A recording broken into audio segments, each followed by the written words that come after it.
لکه موسی علیہ الصلوۃ والسلام ته چې حکم د زکات راغی نو د تر زوی قارون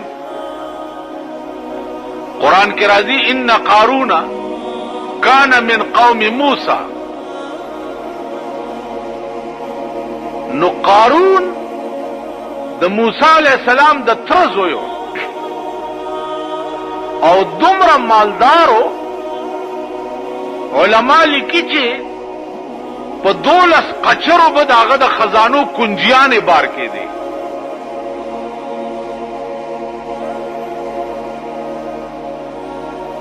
نو موسی علیہ السلام چې ورته وې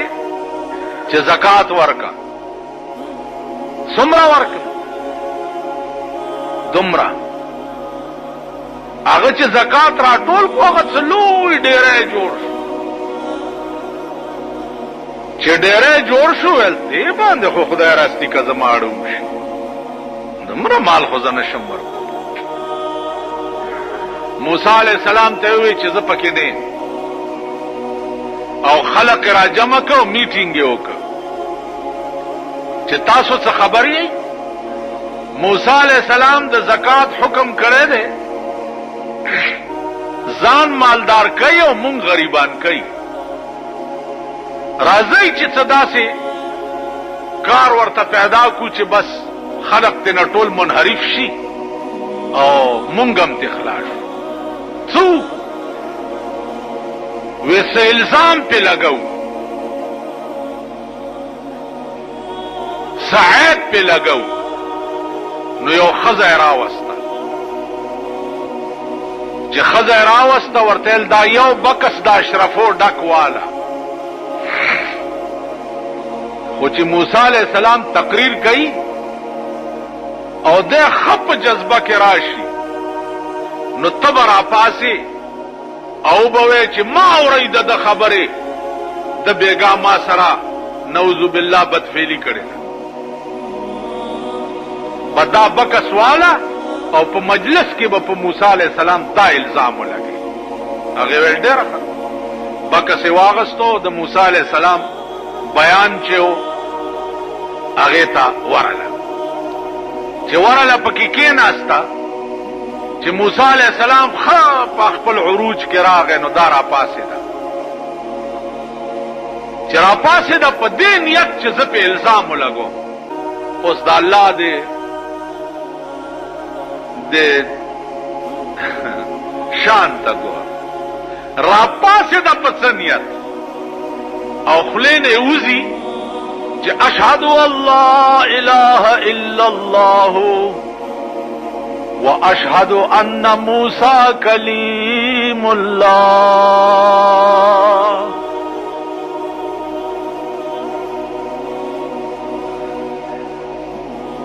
اے قوم واوری اشهد الله اله الا الله واشهد ان موسی کلیم الله مال قارون یو بکس دا اشرفو ډک را کړی دی او ټول قوم سره میټینګ کړي وعده کړي و چې تب په موسی علیہ السلام دا الزام لګي زما دې د موسی په خدای قسم وی چې په دې نیت را پاسې دم چې په الزام لګو مال قارون یو بکس دا اشرفو ډک را کړی دی او ټول قوم سره میټینګ کړي وعده کړي و چې د په موسی علیہ السلام دا الزام لګي زما دې د موسی په خدای قسم وی چې په دې نیت را پاسې دم چې په الزام لګو پویم نشم او ایمان میں پھراؤ اللہ موسی علیہ الصلوۃ والسلام وړر لوی جلالی شان ډېر خپش اسمان ته وکړ الله ورته دغه وخت کې جبريل راولېګلو ورته وی چې د زمکه واګه ستا په لاس کې دي چې ارڅ ور سره کې موسی علیہ السلام زمکه ته وی چې یا ارض خذي ویني سا بزمکه تر دی گیټو گیټو لاندې را قوم ولاړ دی او تماشا کوي. قرآن کې راځي کنه وَإِذْ نَجَّيْنَاكُمْ مِنْ آلِ فِرْعَوْنَ يَسُومُونَكُمْ سُوءَ الْعَذَابِ يُذَبِّحُونَ أَبْنَاءَكُمْ وَيَسْتَحْيُونَ نِسَاءَكُمْ وَفِي ذَلِكُمْ بَلَاءٌ مِّن رَّبِّكُمْ عَظِيمٌ وَإِذْ فَرَقْنَا بِكُمُ الْبَحْرَ فَأَنجَيْنَاكُمْ وَأَغْرَقْنَا آلَ فِرْعَوْنَ وَأَنْتُمْ تَنظُرُونَ.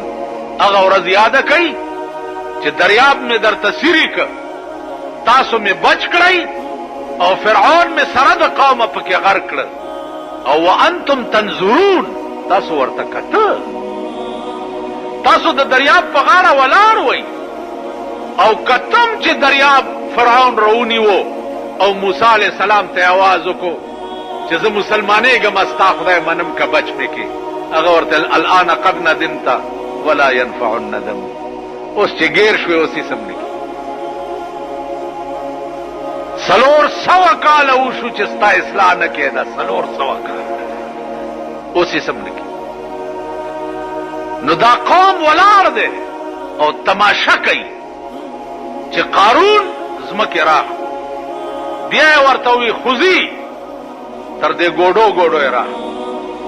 بیا ورته وی خوځي تر دې ملا